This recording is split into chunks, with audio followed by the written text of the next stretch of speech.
저희 한인 예배 시작하도록 하겠습니다. 말씀 듣기 전에 다 같이 찬양, 주 음성 외에는 다 같이 찬양하도록 하겠습니다.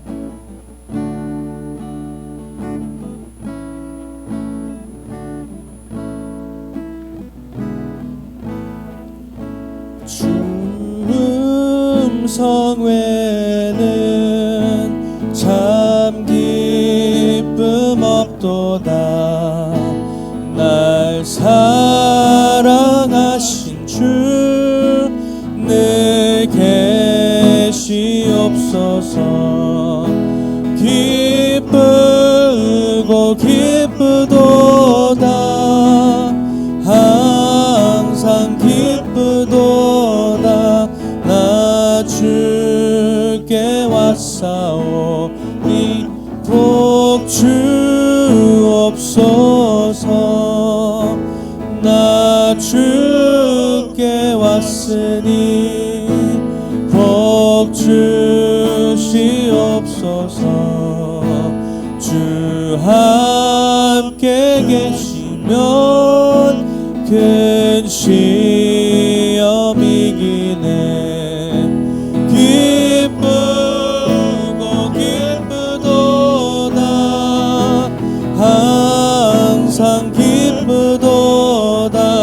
나 주께 왔사오니 복 주옵소서. 주 떠나가시면 내 생명 헛되네. 기쁘나 슬플 때 늘 계시옵소서. 기쁘고 기쁘도다. 항상 기쁘도다. 나 주께 왔사오니 복 주옵소서. 그 귀한 언약을 이루어 주시고 주 명령할 때 늘 계시옵소서. 기쁘고 기쁘도다. 항상 기쁘도다. 나 주께 왔사오니 복 주옵소서.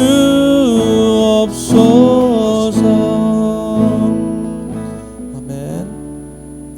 마지막으로 나의 죄를 씻기는 찬양하도록 하겠습니다.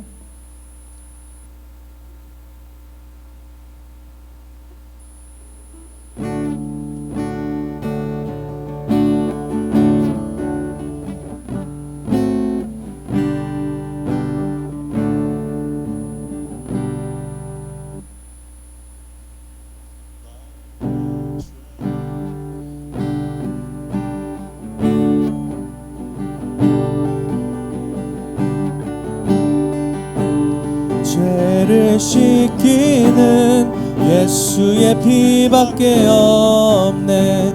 다시 정케하기도 예수의 피밖에 없네. 예수의 흘린 피 날 희게 하오니 귀하고 귀하다. 예수의 피밖에 없네. 나를 정케하기는 예수의 피밖에 없네. 사죄하는 증거도 예수의 피밖에 없네. 예수의 흘린 피 날 희게 하오니 귀하고 귀하다. 예수의 피밖에 나의 죄 속하기는 예수의 피밖에 없네. 나는 공로 없으니 예수의 피밖에 없네. 예수의 흘린 피 날 희게 하오니 귀하고 귀하다. 예수의 피밖에 없네. 평안함과 소망은 예수의 피밖에 없네. 나의 의는 이것뿐 예수의 피밖에 없네. 예수의 흘린 피 날 희게 하오니 귀하고 귀하다. 예수의 피밖에 없네. 영원토록 내 할 말 예수의 피밖에 없네. 나의 찬미 제목은 예수의 피밖에 없네. 예수의 흘린 피 날 희게 하오니 귀하고 귀하다. 예수의 피밖에 없네. 아멘. 우리 다 같이 예배 드리시기 전에 한 목소리로 일단 기도하는 시간 갖도록 하겠습니다. 김현도 목사님을 놓고 또 저희 자신을 놓고 다 같이 한 2분 동안 목소리로 기도하는 시간 갖도록 하겠습니다. 기도하시겠습니다. 사랑하는 아버지, 감사합니다. 주님의 은혜로 지금 이 시간 주님 앞에 설 수 있는 신분을 허락하심에 감사와 찬양을 올려드립니다. 아버지 하나님, 주기자님들과 정말 아버지 어린 아버지 하나님 식구들에게도 정말 감사가 회복되는 주일이 되게 해주시옵시고, 하나님 아버지 주님의 은혜와 아버지 주님의 긍휼하심을 아버지 입는 시간이 되게 해주시옵소서. 하나님 아버지 정말 다른 것을 구하기 전에, 물을 구하기 전에 주님 아버지 성령의 불을 허락해 주시옵시고, 하나님 아버지 현실을 마주하는 모든 상황 가운데 좌절하거나 아버지 하나님 불신앙하는 우리가 아니라 하나님 아버지 주님의 말씀을 붙들고 영혼을 바라볼 수 있는 눈을 떠주게 해주시옵소서. 하나님 아버지 김현도 목사님에게 성령의 충만함을 부어주시고, 하나님 아버지 말씀을 대언하실 때 하나님 아버지 우리의 견고한 아버지 하나님 진들이 무너지게 해주시옵시고, 우리가 내놓지 못하는 아버지 그 모든 것들이 아버지 내어지게 해주시고 깨트려지게 해주시옵소서. 하나님 아버지 우리 한인 우리 식구들을 주님 아버지께서 기억해 주시고, 정말 중직자님들과 하나님 아버지 헌신하는 모든 아버지 멤버들을 하나님 아버지께서 기억해 주시옵소서. 하나님 아버지 오직 말씀에 집중할 수 있는 시간이 되게 해 주시옵소서. 모든 영광 주님 아버지께 올려드리며 살아계신 우리 구주 예수 그리스도의 이름으로 기도드리는 시간 갖겠습니다.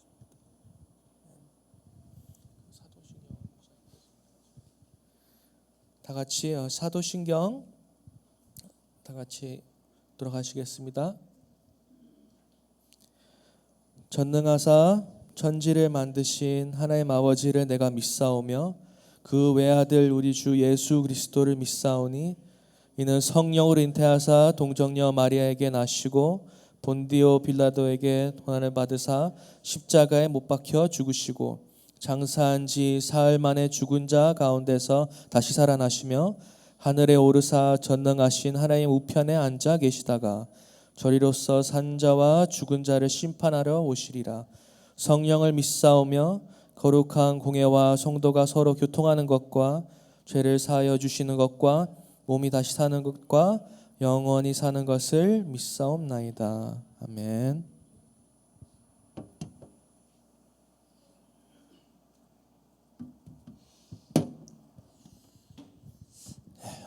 반갑습니다.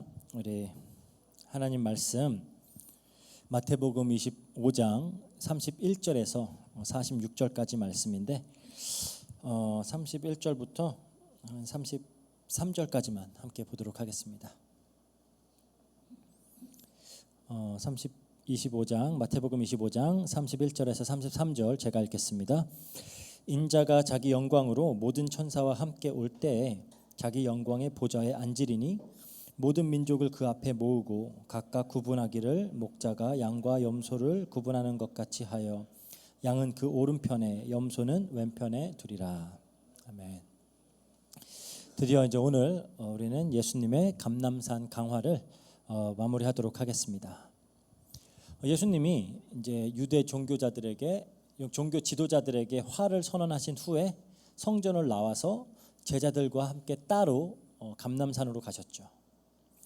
그곳에서 이제 제자들에게 이 마지막 때의 징조와 당신이 다시 오실 그 마지막 심판의 날에 대해서 이제 가르치시는 겁니다. 왜 이 시점에 이 내용들을 가르치실까요? 왜냐하면 이제 이틀 후에 예수님은 십자가에 못 박혀 돌아가세요. 그리고 부활하시고 40일 정도 제자들과 함께 하신 다음에 승천하시고 나면 이제 본격적으로 그 종말 마지막 때가 시작을 하는 겁니다. 그리고 정확히 언제가 될지 모르지만 예수님께서 다시 이 땅에 오시는 그 날에, 그러니까 이 세상이 끝이 나고 신자와 죽은 자는 심판을 받게 될, 산자와 죽은 자들이 이제 다 심판받게 되는 그 날이 오는 거죠. 그러니까 이제 얼마 지나지 않으면 제자들은 이제 예수님께서 그들과 물리적으로 함께하지 않는 상태에서 이 종말이라는 기간을 살아내야 돼요. 그뿐 아니라 이제 이 천국 복음을 땅 끝까지 증거하라는 사명까지도 받았죠. 그래서 예수님은 이제 제자들을 비롯한 모든 그 하나님의 백성들이 어떻게 이 기간을 살아내야 하는지를 가르치시기 위해서 이제 제자들을 따로 감람산으로 데리고 가신 겁니다. 그래서 이제 감람산 강화를 통해 예수님이 많은 말씀을 하셨죠. 이 종말이라는 마지막 때라는 기간 동안에 일어날 많은 일들과 또 성도들에게 닥칠 어려움들에 대해서도 말씀을 하셨습니다. 그리고 AD 70년에 성전이 무너질 그 사건을 하나의 모형으로 사용하셔서 이제 예언을 하시죠. 최후의 심판이 어떻게 임할 것인가를 하나의 모형으로 보여주시면서 말씀을 하셨어요. 그리고 나선 이제 4가지 비유를 통해서 최후 심판 날에는 이제 스스로 성도라고 여기는, 그러니까 주여 주여라고 부르는 자들 중에서도 하나님 나라에 들어가지 못할 자들이 많을 것이다라고 말씀을 하셨습니다. 그러니까 많은 말씀을 하셨지만 이 모두는 아주 뚜렷한 메시지를 전하기 위함이에요. 그 메시지가 뭐냐? 예수 그리스도의 제자들은, 성도들은 깨어서 예수님이 다시 오실 날을 준비하면서 이 기간을 살아야 된다라는 거예요. 그러니까 오늘 다루게 될 본문도 역시 이 같은 흐름 안에서 우리가 살펴볼 것입니다. 예수님의 오늘 본문과 이제 비슷한 비유를 예수님이 또 말씀하신 적들이 있죠. 마태복음 13장에 보면 예수님은 알곡과 가라지의 비유, 그리고 물고기를 잡는 그 그물의 비유를 통해서 굉장히 비슷한 그런 비유를 또 하신 적이 있어요. 하지만 알곡과 가라지 비유, 그리고 물고기를 잡는 그물의 비유 모두 다 천국은 뭐뭐 같으니, 천국은 마치, 이런 말로 이제 시작을 하죠. 천국을 설명하는 겁니다. 그러니까 이 두 비유는, 알곡과 가라지와 그 그물의 비유는 천국의 임재와 함께, 그러니까 모두 이 땅에 이제 천국이 임하면 천국에 들어갈 자들이 있고 그러지 못할 자들이 있다라는 걸 가르치는 내용이죠.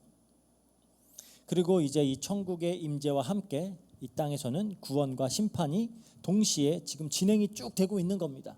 예수님이 이 땅에 승천하신 그 이후부터 지금까지 계속해서 염소와 양들, 그 알곡과 가라지, 그물에 잡히는 물고기들, 그렇지 않는 물고기들, 이게 계속 이제 진행이 되고 있는 거죠.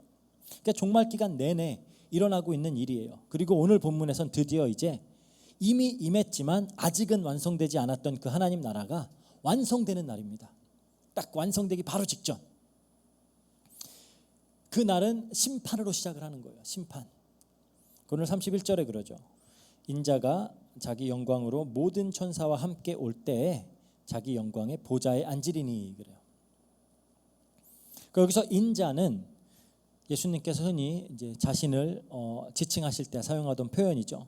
이게 단순히 어떤 사람의 아들이다라는 의미보다 어떤 자신의 신적 권위를 나타낼 때 쓰는 칭호입니다. 왜냐하면 이 인자라는 표현이 특히 다니엘서에서 그렇게 사용이 됐어요. 다니엘서 7장 13절 14절 보면 말합니다.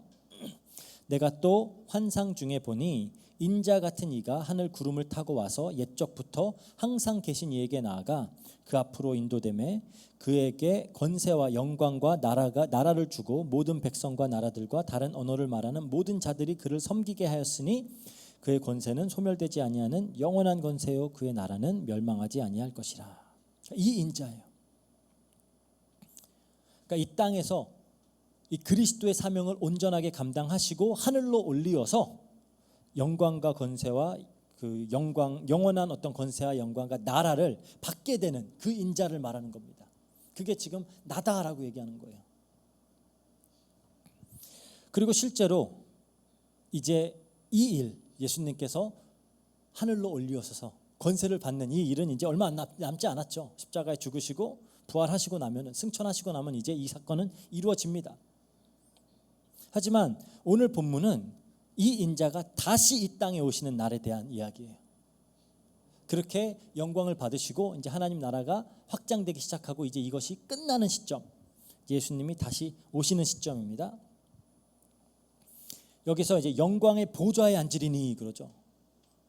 보좌에 앉는다 그래요. 계시록 20장에 보면은 예수님이 이제 흰 보좌에 딱 앉으십니다. 그리고 앞에는 생명책이 딱 펴져 있어요. 생명책에 기록되지 못한 자들은 불못에 던져지는 그 장면이 등장합니다. 그러니까 예수님이 지금 그 보좌에 앉으시는 장면을 지금 이제 이야기하고 있는 거예요. 그러니까 본문의 비유를 통해 이 날에 있을 일, 예수님께서 흰 보좌에 앉으셔서 생명책을 펴고 이제 심판하시는 그때 일어날 일들을 지금 얘기하고 계십니다. 예수님이 이렇게 말씀하세요. 32절에서 33절. 모든 민족을 그의 앞에 모으고 각각 구분하기를 목자가 양과 염소를 구분하는 것 같이 하여 양은 그 오른편에 염소는 왼편에 두리라. 예수님 시절에 이제 이스라엘에서는 보통 그 목자들이 양과 염소를 같이 이렇게 몰고 다니면서 같이 풀을 먹도록 그렇게 했다 그래요. 그래서 낮에는 양과 염소들이 함께 막 섞여 있습니다. 하지만 밤이 되면 얘기가 달라져요. 밤이 되면 양은 추위에 강한데 염소는 추위에 약해요. 그래서 밤에는 양과 염소를 분리해서 각각 다른 이제 축사에다가 이렇게 밤을 보내게 했다라고 합니다. 이렇게 이제 밤이 온다라는 거예요. 밤. 마지막 날이 오면 모든 민족이 두 부류로 나눠지게 된다라는 거죠. 그러니까 중간지대는 없습니다. 중간지대가 없어요. 양 아니면 염소예요. 구원 아니면 심판입니다. 천국 아니면 지옥이에요. 그러니까 한 발은 진리에 탁 걸치고 다른 발은 세상에 걸치면서 아슬아슬하게 신앙생활을 해 나가려고 하는 성도들이 굉장히 많은 것 같아요. 적당히 균형 맞춰가면서 그런 말 많이 들었어요. 적당히 믿어라. 다시 한번 말하지만 중간지대란 건 없습니다. 안타깝지만 중간에서 균형을 잘 맞추면서 살았다라고 생각하는 자들은 천국의 유업을 받지 못해요. 야고보서 1장 7절 8절에 이렇게 얘기하죠. 이런 사람은 무엇이든지 주께 얻기를 생각하지 말라. 두 마음을 품어 모든 일에 정함이 없는 자로다. 무엇을 얻을지 생각하지 말라는 거예요. 한 발, 세상에 한 발, 진리에 두고 막 이리저리 두 마음입니다. 이게. 이런 사람은 무엇이든지 주께 얻기를 생각하지 말아라 그래요. 그러니까 이 세상에서는 세상에 일어선 균형을 잘 맞추는 게 중요해요. 그렇죠? 하지만 영생에 있어서는 단호한 결단을 해야 되는 겁니다. 여호수아도 가나안을 정복한 후에 백성들에게 얘기하죠. 하나님을 섬길지 가나안의 우상들을 섬길지 선택해라 그래요. 엘리야도 바알 선지자들과 싸우면서 이스라엘 백성들에게 부르짖습니다. 어느 때까지 둘 사이에서 머뭇머뭇하려느냐 그래요. 여호와 하나님이 하나님이면 그를 따르고 바알이 하나님이면 그를 따르라 그래요. 그러니까 양 아니면 염소예요. 양 아니면 염소. 근데 본문을 보니까 양은 오른편, 염소는 왼편에 두었다 그러죠. 이제 성경이 쓰여졌던 그 고대의 어떤 시대적 배경을 고려한다면 오른편은 늘 어떤 은혜와 명예와 권위의 자리를 상징하는 겁니다. 반대로 왼편은 불명예, 저주, 배척 이런 걸 의미하는 거예요. 그래서 성경에서 예수님이 하늘에 오르신 후에는 하나님의 우편에 앉아 계시죠. 영광의 자리예요. 야곱도 요셉의 아들 그 므낫세와 에브라임을 축복할 때 손을 딱 교차해 가지고 오른손을 동생 에브라임의 머리에 얹었죠. 이게 오른의 의미예요. 오른쪽의 의미를 말하는 거예요. 가나안에도 가면은 이제 동편을 기준으로 동쪽으로 봤을 때 오른쪽에는 그리심산이 있고 왼쪽엔 에발산이 있습니다. 그리심산은 축복을 선포하는 곳이고요. 왼쪽에 에발산은 저주를 선포하는 곳이에요. 그러니까 오늘 본문에서 오른편에 있는 양들에게는 복이 선언되어지는 겁니다. 왼편의 염소들에겐 저주가 선언되어져요. 그러니까 이 역사의 마지막 날에는 반드시 이러한 구분이 일어난다. 한편에는 축복이, 다른 편에는 저주가 임할 것이다라는 거예요. 그런데 여기서 이제 흥미로운 사실이 있죠. 지금까지 우리가 감람산 강화를 공부하면서 뭘 배웠죠? 깨어서 다시 오실 예수님을 맞이하는 그 준비를 하는 자들에게는 준비하는 자들은 천국에 가고 그렇게 하지 못하는 자들은 지옥에 간다라는 내용이었잖아요. 그러면 이제 이런 의문이 들 수가 있어요. 그렇다면 성도의 운명을 결정짓는 요소가 그들의 깨어 있음이냐, 준비하고 있는 게 구원을 결정하는 것이냐라는 생각이 들잖아요.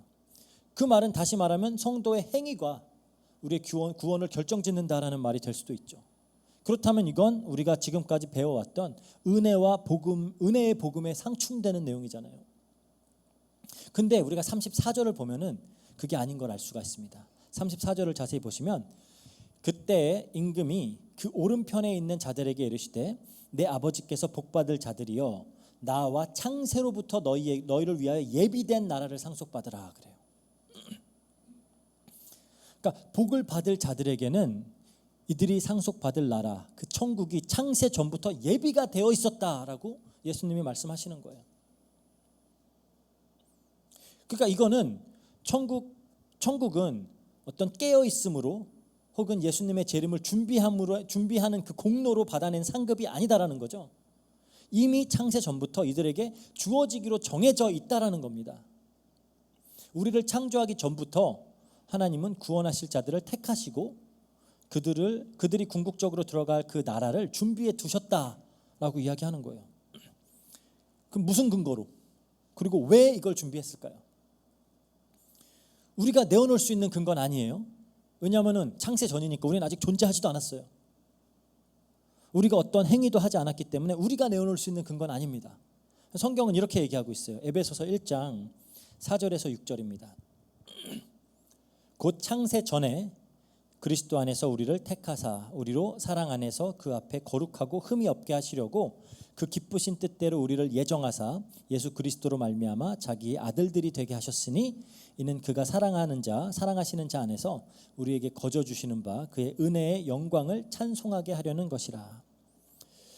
이게 우리 또 개혁주의의 어떤 핵심 교리 중에 하나인 예정 교리입니다. 예정. 무엇을 근거로 우리가 창세 전부터 하나님 나라를 받기에 합당한 자로 여겨졌다고 얘기를 하죠? 사랑 안에서 그러잖아요. 사랑 안에서. 하나님이 그냥 우리를 사랑해서예요. 다른 이유가 없어요. 사랑해서 구원하신 겁니다. 우리가 이걸 보고 은혜라고 부르죠. 그런데 목적은 뚜렷해요. 거룩하고 흠이 없게 하시려고, 또 그의 은혜의 영광을 찬송하게 하려고 창세 전부터 택했다. 그러니까 우리가 기억해야 될 사실은 우리가 천국이라고 할 때, 하나님 나라라고 할 때 그 나라는 지리적인 개념이 아니에요. 통치의 개념입니다. 그러니까 이 나라에 입성하게 되는 것은 오로지 은혜로만 되어지지만, 은혜로 입성하게 되지만 들어온 경우에는 하나님의 통치가 임해요. 예수님이 주인이 되고 왕이 되어서 다스린다라는 말입니다. 그리고 왕 대신 예수님은 당신의 백성들에게 원하시는 모습이 있어요. 그게 거룩입니다. 그러니까 하나님, 그리고 하나님 또 왕 대신 예수님이 원하시는 모습이 하나님의 은혜의 영광을 찬양하는 삶이에요. 그러니까 왕 대신 예수님은 당신의 백성들을 통치하시면서 그들 안에 거룩하고 흠이 없는 모습, 하나님의 은혜의 영광을 찬양하는 모습을 만들어내시는 분이에요. 어떻게 하죠? 당신의 영을 자기 백성들 속에 두고 그들을 가르치는 방법으로, 그 하나님의 말씀이 생각나게 하는 방법으로, 또 그들 안에서 말할 수 없는 탄식으로 그들을 위해 간구하시는 방법으로 어떻게든지 만들어낸다라는 겁니다. 그리고 참 하나님의 백성은 그 예수 그리스도의 통치를 즐거워해요. 감사함으로 받습니다. 기쁨으로 그 가르침과 인도하심을 받으면서 거룩하고 흠이 없는 모습으로 지어져 가요. 늘 하나님께 영광 돌리고 찬송하는 모습으로 지어져 간다라는 겁니다.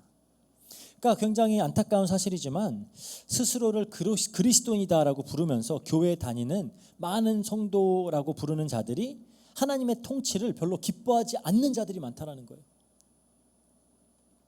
예수님 믿는다고 하는데, 하나님의 백성들이라고 하는데 하나님이 통치하시는 모습이 전혀 나타나지 않으면 과연 천국 백성일까요? 우리가 좀 생각해 봐야 되는 부분입니다. 제가 유튜브에서 좀 재미있는 그런 토론을 본 게 있어요. 한 무신론자가 이 기독교 변증가에게 막 따지듯이 질문을 합니다.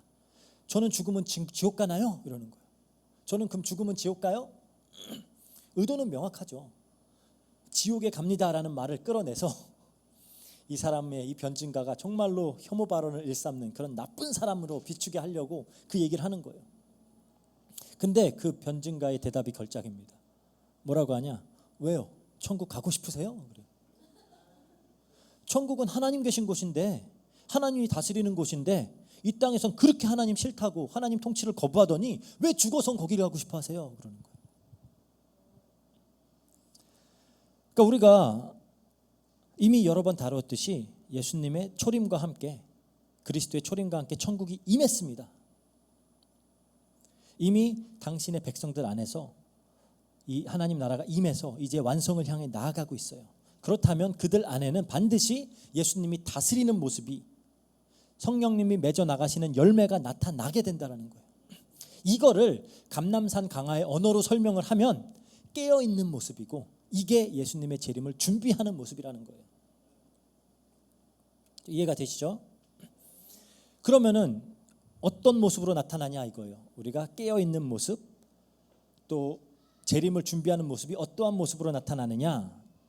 오늘 본문은 예수님께서 이제 재림하셔서 심판하는 그 순간을 묘사하는 비유인데요. 여기서 예수님이 오른편 양들에게 창세로부터 예비된 나라를 상속받으라라고 하시면서 그 이유를 설명하세요.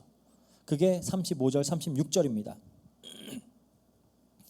내가 줄일 때에 너희가 먹을 것을 주었고, 목마를 때에 마시게 하였고, 나그네 되었을 때에 영접하였고, 헐벗었을 때에 입혔고, 병들었을 때에 돌아보았고, 옥에 갇혔을 때에 와서 보았느니라.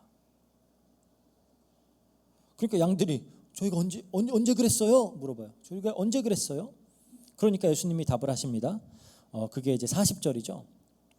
임금이 대답하여 이르시되 내가 진실로 너희에게 이르노니 너희가 여기 내 형제 중에 지극히 작은 자 하나에게 한 것이 곧 내게 한 것이라. 그렇게 말을 해요. 얼핏 보면은 가난하고 약하고 소외된 자들을 돕고 돌보면은 천국에 간다라는 말로 들릴 수가 있어요. 그러니까 쉽게 말하면 착하게 살면 천국 간다. 그리고 진짜로 예수님의 가르침을 이렇게 이해를 해서 사회 정의를 실현하는 것이 하나님의 뜻이다, 억압받는 자를 해방하는 것이 예수님의 가르침이다라고 믿고 그렇게 실천하는 많은 기독교인들이 있습니다. 한국에도 많고요. 그래서 그런 사람들이 어떤 기존의 그런 어떤 교회의 권위를 엄청 깨트리려고 노력을 하죠. 그런데 제가 이제 오래전에 여기 필리핀 와서 신학 공부할 때도 선교사님 중에 한 분이 그 필리핀에다가 성경에 나오는 그 토지법과 희년 제도를 좀 도입해야 되겠다. 왜냐하면 이 나라에는 그 막 스페인 때부터 막 땅 많이 가진 그 가문들이 다 그냥 잡고 휘둘잖아요. 그러니까 어떻게든지 이들을 해방하기 위해서는 성경의 토지법 그리고 성경의 희년 제도를 도입을 해서 50년 되면은 다 나눠주도록 하는 막 그런 걸 도입해야 되겠다라고 막 하는 선교사님을 만난 적도 있어요. 뭐 되면 너무 좋겠죠. 가능성이 희박하겠지만. 그리고 이제 구약 성경을 살펴봐도 고아와 과부와 나그네를 돌보라라는 명령이 자주 발견이 돼요. 그러면 정말 성경은 사회 정의를 가르치는 걸까요? 준비하는 삶이 사회 정의를 실현하면서 사는 삶인가요? 더 공정한 세상, 평등한 세상, 아무도 소외받지 않는 그런 행복한 세상을 만들어서 이 땅에 어떤 지상 낙원, 유토피아를 건설하는 게 그게 이 땅에서 깨어서 준비하는 삶이냐라는 겁니다. 그렇지 않아요. 성경의 가르침은 일관됩니다. 이 세상은 악하고 더 악해질 거다라 그래요. 좋아지지 않는다 그래요. 그로 인해서 결국 멸망하게 될 것이다. 만약에 세상이 다 좋아져서 착해지면 예수님이 심판주로 오실 이유가 없어요. 그리고 하나님은 새로운 세상을 창조하실 것이다. 그렇다면 왜 이러한 선행이 예비된 나라를 상속받는 근거로 제시가 되고 있느냐라는 겁니다. 근데 여기서 또 자세히 살펴봐야 될 게 있어요. 예수님이 뭐라고 말씀하시죠? 내 형제 중에 지극히 작은 자 하나에게 한 것이 곧 내게 한 것이다. 예수님이 내 형제다 그래요. 내 형제. 그 말은 무슨 말이죠? 성경은 예수님이 하나님의 맏아들이라 그러죠. 로마서 8장 29절 보면 하나님이 미리 아신 자들을 또한 그 아들의 형상을 본받게 하기 위하여 미리 정하셨으니 이는 그로 많은 형제 중에서 맏아들이 되게 하려 하심이니라. 예수님이 맏아들이에요. 히브리서 저자는 이렇게 말합니다. 히브리서 2장 11절에 거룩하게 하시는 이와, 거룩하게 하시는 이는 예수님이죠. 거룩하게 하시는 이와 거룩하게 함을 받은 이들은 성도들이에요. 다 한 근원에서 난지라. 그러므로 형제라 부르기를 부끄러워하지 아니하시고. 그러니까 형제라는 거예요, 우리가. 그래서 예수님이 부활하신 다음에 마리아가 예수님한테 다가오니까 요한복음 2장 17절에 이렇게 말씀하십니다. 예수께서 이르시되 나를 붙들지 말라. 내가 아직 아버지께로 돌아가지 아니하였노라. 너는 내 형제들에게 가서 이르되 내가 내 아버지 곧 너희 아버지 내 하나님 곧 너희 하나님께로 올라간다 하라 그래요. 내 아버지 곧 너희 아버지야. 그러니까 이제 형제라는 거예요.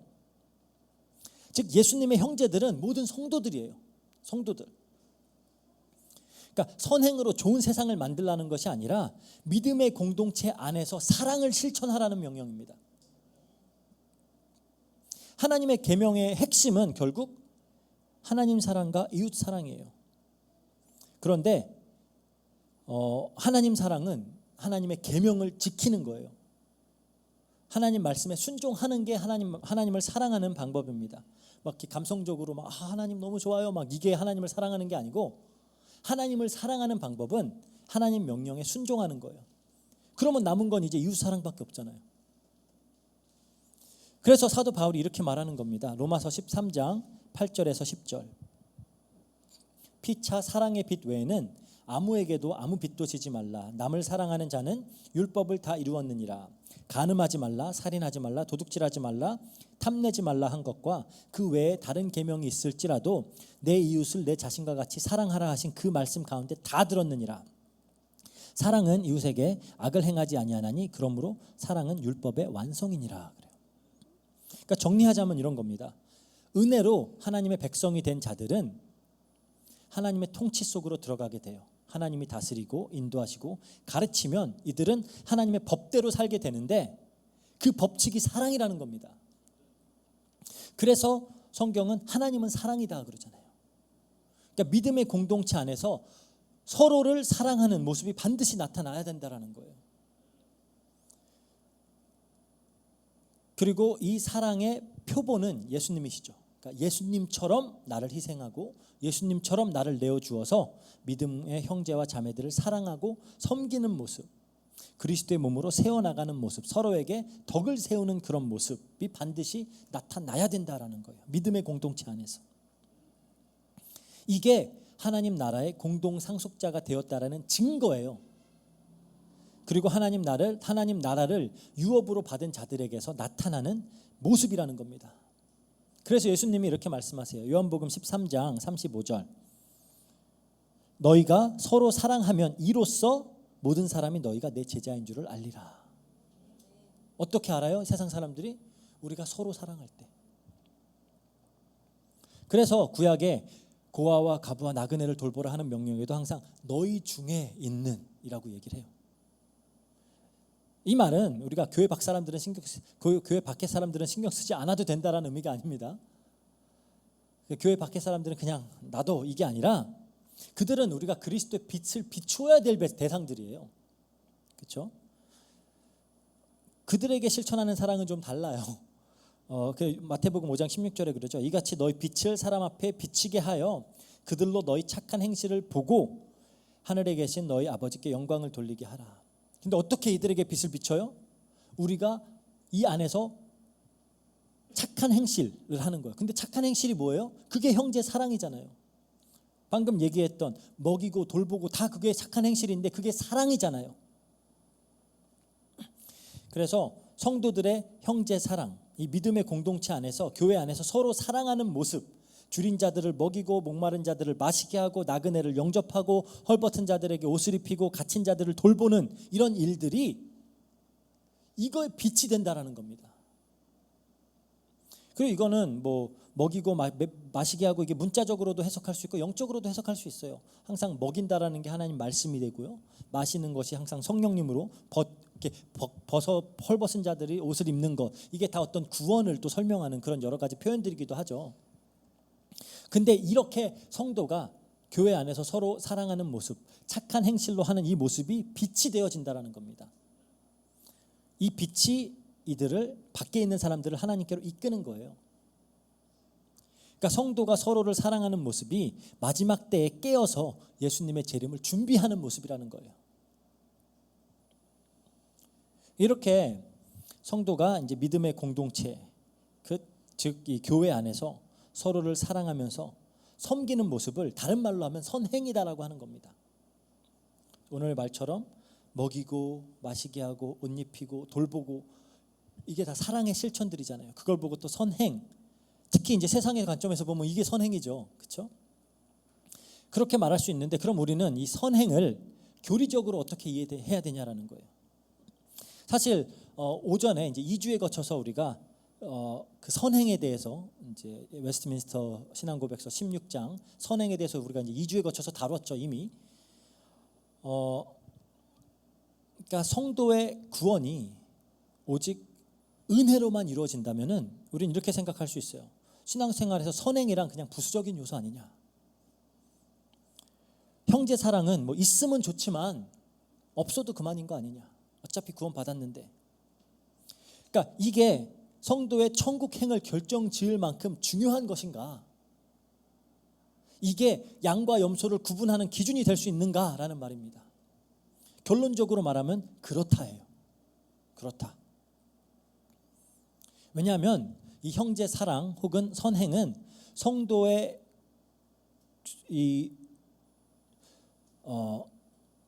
이게 이제 형제 사랑과 선행은 성도의 구원의 근거가 되는 은혜로 주어진 믿음의 증거입니다. 우리에게 은혜로 믿음이 주어졌다라는 것의 증거로 나타나는 게 형제 사랑이고 선행이에요. 그러니까 우리가 믿음으로 의로운 자가 되었다면 그 믿음이 성도 안에 살아서 역사하잖아요. 역사하고 있다라는 증거라는 겁니다. 우리의 믿음이 진짜이며 또 이 믿음이 살아있는 믿음이라는 걸 어떻게 알 수 있냐라는 거죠. 야고보서 2장 26절에 그래요. 영혼 없는 몸이 죽은 것 같이 행함이 없는 믿음은 죽은 것이라. 그뿐 아니죠. 이제 우리 앞서 다뤘듯이 하나님께서 창세 전에 당신의 백성들을 택하신 이유가 그들로 하나님의 은혜의 영광을 찬송하게 하려고 한다 그러잖아요. 찬송. 그럼 찬송이 뭐죠? 찬송은 우리가 얼마나 하나님을 사랑하는지, 얼마나 하나님께 감사한지를 표현하는 거잖아요. 근데 성경은 이렇게 말해요. 요한일서 5장 3절에 하나님을 사랑하는 것은 이것이니 우리가 그의 계명을 지키는 것이라. 그러니까 형제를 사랑하라는 그 계명을 지키는 게 하나님을 사랑하는 걸 표현하는 거예요. 그러니까 찬송이 되는 겁니다. 이게 성도는 이렇게 하나님을 향한 그들의 사랑을 표현하는 거예요. 감사를 표현하는 거예요. 이게 하나님께서 우리를 구원하신 목적을 성취하는 삶이라는 겁니다. 그러니까 하나님으로부터 무엇인가를 받아내기 위해서 하는 행위가 아니라 이미 구원을 받았기 때문에 진심 어린 감사의 표현으로 우리는 형제를 사랑하고 선행을 베푼다라는 거예요. 그러니까 우리가 이걸 바르게 이해를 해야 됩니다. 이걸 통해서 내가 뭔가 얻는 거라고 생각을 하면 안 되는 거예요. 또 성도된 우리가 이 땅에서 이제 믿음을 지키면서 또 깨어서 살아가기 위해선 우리 구원에 대한 확신이 필요하잖아요. 내가 구원받았는지 어떻게 알아요? 그냥 무조건 나는 확신 있어 막 주문하면은 그러면 나는 확신이 있는 건가요? 우리는 그 구원의 확신을 좀 잘못 배웠어요. 그냥 너 확신 있어? 그냥 있어. 말 안 하면은 다시 앉혀놓고 막 구원 얘기를 하고 막 이런 걸 배워가지고 그냥 말만 하면은 그게 확신이라고 생각하는데 성경에서 말하는 구원의 확신은 그런 거 아니에요. 어떻게 우리가 우리 구원의 확신을 가지고 있을 수 있냐? 우리 안에서 흘러나오는 선행과 형제 사랑이 우리에게 구원의 확신을 주는 겁니다. 왜죠? 우리가 예수님처럼 형제를 사랑하고 있다라는 사실은 우리가 정말 그리스도와 연합되어 있다라는 증거예요. 그리고 성령님께서 우리 안에서 역사하고 계시다라는 증거입니다.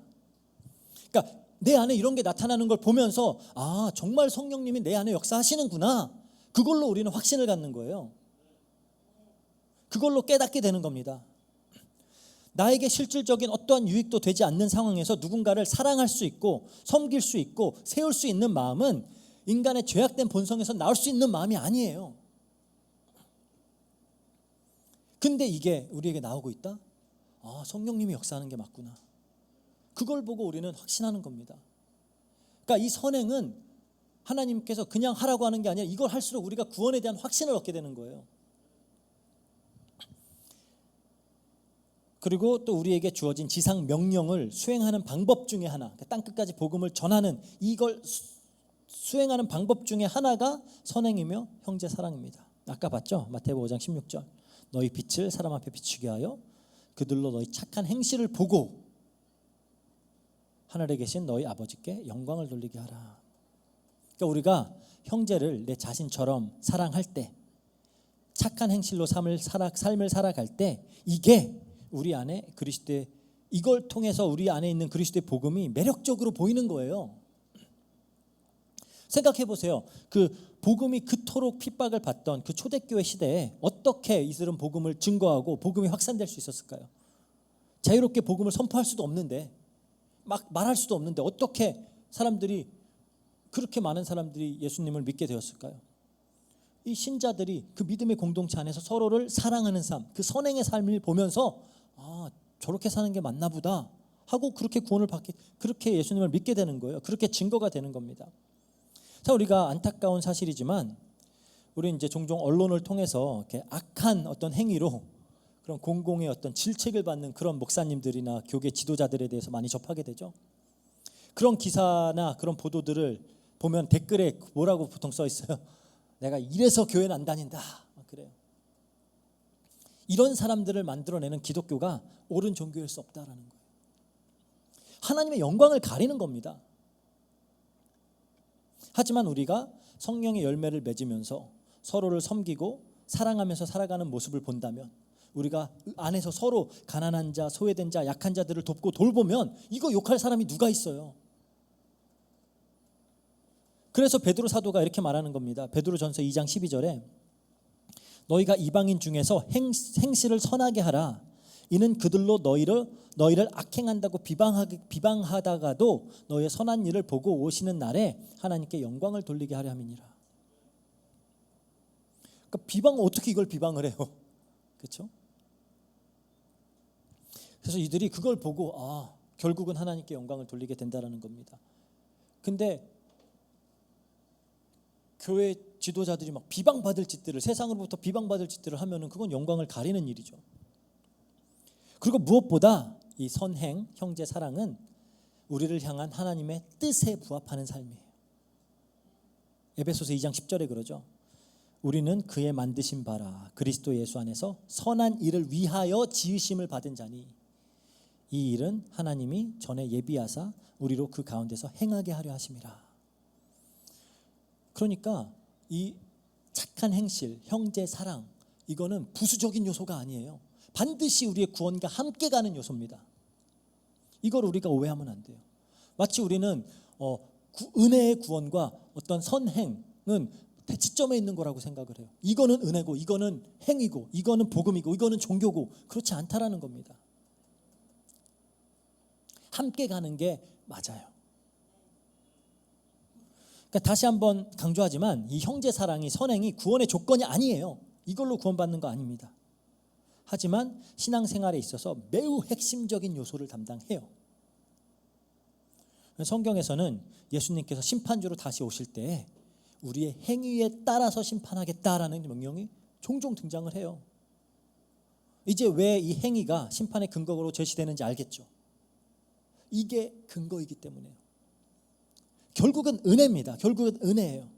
하지만 우리가 받은 은혜가 진짜라면 나타나는 열매가 선행이고 형제 사랑이라는 겁니다. 그러니까 이렇게 다시 한번 예수님은 감람산 강화의 마지막 비유를 은혜를 가르치는 거예요. 은혜가 무엇인지, 그리고 그 은혜는 성도의 삶에 어떻게 발현되는지를 설명하시는 게, 마지막으로 그렇게 설명을 하시는 겁니다. 지금 우리는 이제 마지막 때에 살고 있어요. 깨어 있어야 됩니다. 예수님이 다시 오시는 그날을 준비해야 돼요. 어떻게 하죠? 우리에게 주어진 은혜가 진짜임을 증명하는 삶으로. 그게 믿음 안에서 형제 자매된 자들을 사랑하는 모습이에요. 서로를 섬기고 함께 그리스도의 몸으로 세워가는 모습으로, 착한 행실로 우리가 이 마지막 때를 준비하면서 살아가는 겁니다. 이거를 정말 실천하는 우리 로고스 교회가 되길 바랍니다. 말로만 하는 게 아니라 행함으로, 진실함으로. 요한일서 3장 18절 읽고 마칠게요. 요한일서 3장 18절. 자녀들아, 우리가 말과 혀로만 사랑하지 말고 행함과 진실함으로 하자. 기도하고 마치겠습니다. 사랑과 은혜가 풍성하신 하나님, 감사합니다. 말씀을 통하여 이 마지막 때 예수님의 재림을 준비하는 삶이 어떤 삶인지를 다시 한번 깨닫게 하시고, 우리가 또 우리를 구원하신 하나님의 목적에 부합하게 사는 삶이 어떤 삶인지를 다시 한번 깨닫게 하시니 너무나 감사합니다. 우리에게 은혜가 주어졌사오니 이 은혜가 진짜임을 우리의 삶으로 증명하게 하시고, 우리가 이 하나님께서 믿음 안에서 묶어주신 이 믿음의 공동체 안에서 서로를 섬기고 서로를 최고로 사랑하면서 예수 그리스도의 빛을 비춤으로써 우리가 또 이 땅을 살아갈 수 있도록 주님께서 역사해 주세요. 감사드리며 예수 그리스도 이름으로 기도합니다. 아멘. 광고합니다. 우리 다음 주 22일 날 우리 이제 크리스마스 행사 진행되고요. 링크 받으셨는지 모르겠는데 거기에 이제 어떤 뭐 음식 같은 거 준비해 올지 이제 그게 돼 있어요.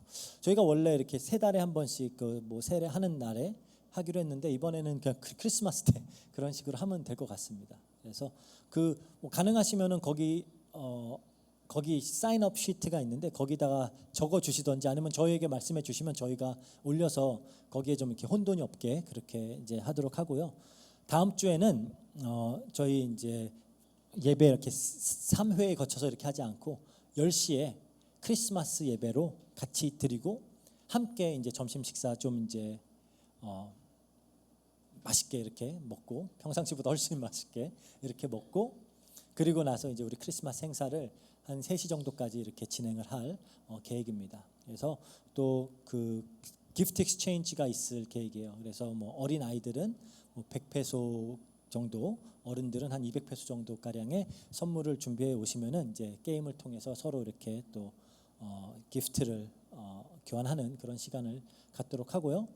또 우리가 가능하면 이렇게 또 주변에 있는 많은 사람들 초청해서 이렇게 이 안에서 또 우리가 성도가 서로 사랑하는 모습을 보여주면서 또 이들에게 복음을 훨씬 더 좀 매력적으로 다가가게 하는 그런 우리 교회 되었으면 좋겠습니다. 이상입니다. 우리 주기도문하고 예배 마치도록 하겠습니다. 기도하겠습니다. 하늘에 계신 우리 아버지여, 이름이 거룩히 여김을 받으시오며 나라의 마옵시며 뜻이 하늘에서 이룬 것 같이 땅에서도 이루어지이다. 오늘날 우리에게 일용할 양식을 주옵시고 우리가 우리에게 죄진 자를 사하여 준 것 같이 우리 죄를 사하여 주옵시고 우리를 시험에 들게 하지 마옵시고 다만 악에서 구하옵소서. 대개 나라와 권세와 영광이 아버지께 영원히 있사옵나이다. 아멘. 예배를 마치도록 하겠습니다.